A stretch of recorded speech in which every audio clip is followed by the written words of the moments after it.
একদল খাইছে আরেক দল খাওয়ার জন্য রেডি হয়ে আছে। পরিষ্কার স্পষ্ট কথা আমি কয়েকদিন আগে বলেছিলাম যে যারা এই ধর্ম ব্যবসায়ী তারা ধার্মিক নয়। হারুন সাহেব, আজারি সাহেব এমন কি করছে যে আপনি আজারি সাহেবের উপরে উঠে পড়ে লেগেছেন? আজারি সাহেবকে ঢাল বানিয়ে আপনি জামাত ইসলামকে যা তাই বলতেছেন। আপনি কি দেখেন না আপনার লিডার কি বলছে? যেখানে তারেক রহমান সাহেব বলতেছে যে সকলকেই মিলেমিশে থাকতে হবে, সেখানে আপনি একটা দলের উপরে কেন এভাবে উঠে পড়ে লেগেছেন? তো দর্শক, হারুন সাহেব কি বলেছে সেটা আপনারা দেখতে পাবেন। সাথে সাথে দর্শক, তারেক রহমান সাহেব সকল নেতা কর্মীদের উদ্দেশ্যে কি বলেছে সেটা আপনাদেরকে দেখাবো। তাই দর্শকরা সম্পূর্ণ দেখবেন এবং বেশি বেশি শেয়ার করে অন্যকে দেখার সুযোগ করে দিবেন। চলুন দর্শক, সর্বপ্রথম আমরা দেখে আসি এমপি হারুন সাহেব কি বলেছে। একটা উগ্রপন্থী দল, তারা ধর্মকে নিয়ে ব্যবসা করতে চায়। আর পরিষ্কার কথা, পরিষ্কার স্পষ্ট কথা আমি কয়েকদিন আগে বলেছিলাম যে যারা এই ধর্ম ব্যবসায়ী তারা ধার্মিক নয়। আর ধার্মিক তারাই যারা ধর্মভীরু এবং যারা আল্লাহকে ভয় করে। বন্ধুরা আমার, আমি আজকের মাননীয় সভাপতি এবং মাননীয় প্রধান অতিথির দৃষ্টি আকর্ষণ করে বলতে চাই, আমার এলাকায় বীরশ্রেষ্ঠ ক্যাপ্টেন মহিউদ্দিন জাহাঙ্গীর সাহেব শায়িত রয়েছেন। 1971 সালের 14 ডিসেম্বর উনি রাজাকারদের দ্বারা নিহত হয়েছেন, পাকিস্তানি সেনাবাহিনীর দ্বারা নিহত হন নাই। শেখ মুজিব সাধারণ ক্ষমা ঘোষণা করেছিলেন, শেখ হাসিনা এসে বিচার শুরু করেছিলেন। আজকে তারা যেভাবে আস্ফলন করে বেড়াচ্ছে, আমি মনে করি যে যুদ্ধ অপরাধীদের বিচার কন্টিনিউ করা দরকার রয়েছে। কারণ তারা এই কিছুক্ষণ আগে আমার বক্তা বলে গেলেন যে স্বাধীনতার উষা লগ্নে বহু পতিত মুক্তিযোদ্ধাকে তারা নির্মমভাবে হত্যা করেছে, এটা সঠিক। সুতরাং এদেরকে যদি আপনার এই ক্ষমা করে দেওয়া হয়, তাহলে তারা এইভাবে জাতির মধ্যে বিভ্রান্তি অনৈক্য তৈরি করে ধর্ম নিয়ে ব্যবসা করে তারা জাতির মধ্যে যে ষড়যন্ত্র চক্রান্ত বীজ বুনতে চায় সেটিকে তারা এগিয়ে নেওয়ার চেষ্টা করবে। কিন্তু আমাদের মুক্তিযোদ্ধাদের এবং মুক্তিযুদ্ধের প্রজন্মদের যুগের পর যুগ আমি মনে করি তাদের রাজনৈতিক যে হিংসাত্মক কর্মকাণ্ড, শিক্ষাঙ্গনে তারা পায়ে রগ কাটে, শিক্ষাঙ্গনে তারা যে উশৃঙ্খলতা করে। শহীদ রাষ্ট্রপতি জিয়া রহমান একজন বীর মুক্তিযোদ্ধা শুধু নয়, উনি বাংলাদেশের রণাঙ্গনে শুধু একজন যোদ্ধাই নয়, উনি বাংলাদেশকে গড়ে তোলার জন্য যে সংবিধান প্রণয়ন করেছিলেন, সকল রাজনৈতিক মত এবং পথকে উনি সমবেত করার সুযোগ দিয়েছিলেন।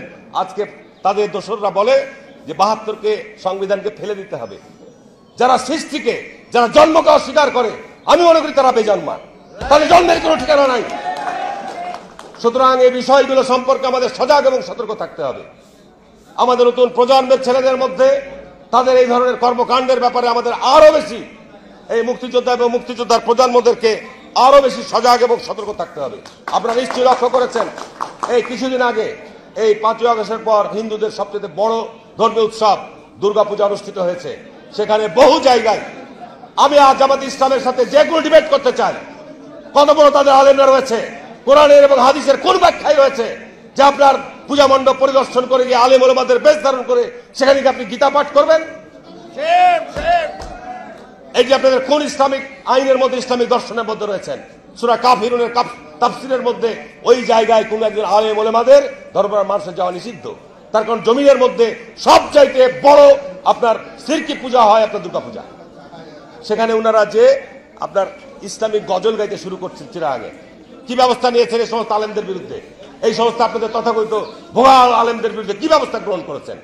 এরা এই সমস্ত কর্মকাণ্ড করে বাংলাদেশের মানুষের মধ্যে আজকে বিভ্রান্তি। যে সামনে আমরা বারবার বিএনপি বলছি যে আমাদের অতি দ্রুততম সময়ের মধ্যে নির্বাচন অনুষ্ঠিত হওয়া দরকার।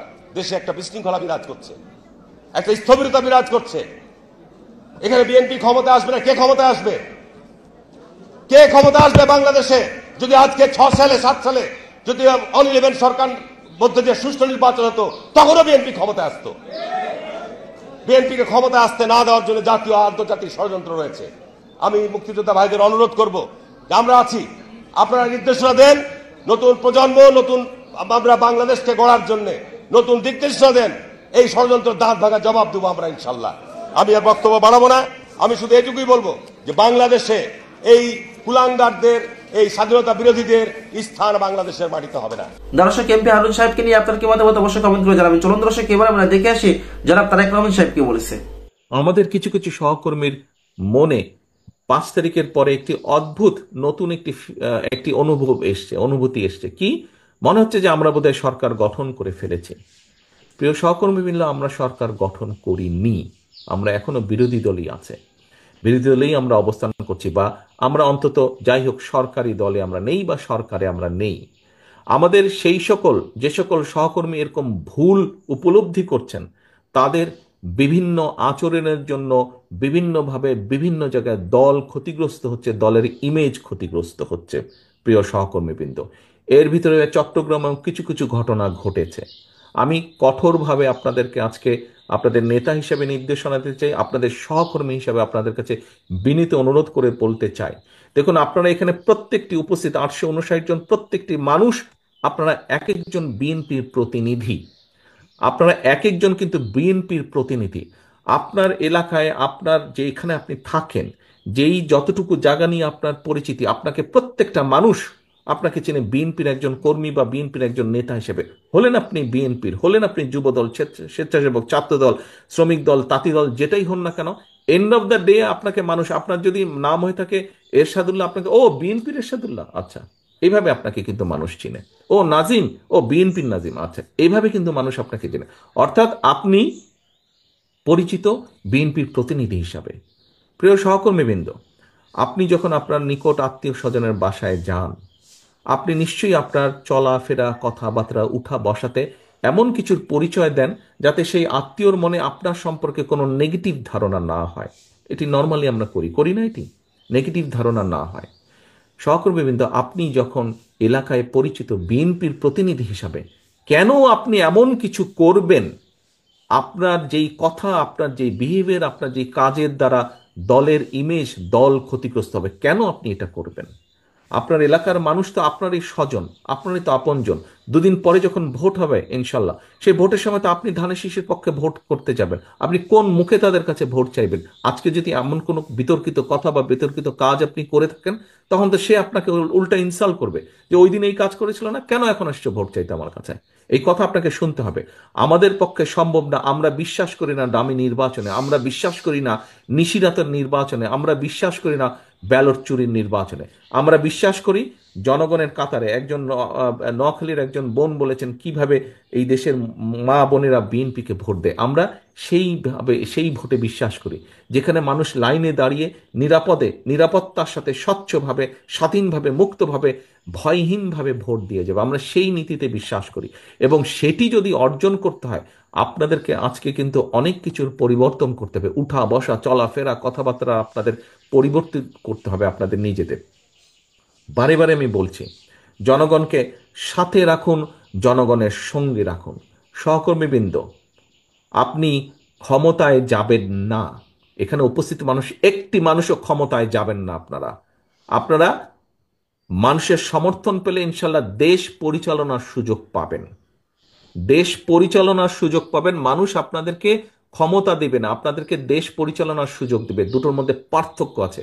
ক্ষমতায় ছিল পলাতক স্বৈরাচার, পার্থক্যটা বুঝতে হবে। ক্ষমতায় ছিল পলাতক স্বৈরাচার, ক্ষমতা ছাড়া কিচ্ছু বুঝতো না বলেই দেশের মানুষের জন্য কোনো কাজ করেনি। আপনাদের আজকে যে বিভিন্ন অভিযোগ যে তাদের আমলে জলাবদ্ধতা হয়েছে, ট্রাফিক জ্যাম হয়েছে, এই হয়েছে, শিক্ষা ব্যবস্থা ধ্বংস হয়ে গেছে, সংস্কৃতি ধ্বংস হয়েছে, কেন এই কথাগুলো আপনারা বলছেন?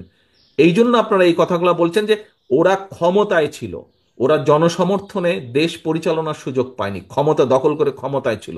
আমরা দেশ পরিচালনার সুযোগ পেতে চাই জনগণের সমর্থন নিয়ে, এবং সেই জন্যই দেশ পরিচালনার যদি সুযোগ পেতে চান, দেশ পরিচালনা যদি করতে চান, তাহলে নিজেকে সেইভাবে গড়ে তুলতে হবে। নিজের প্রতি মানুষের সেই সমর্থন, আস্থা অর্জন করতে হবে।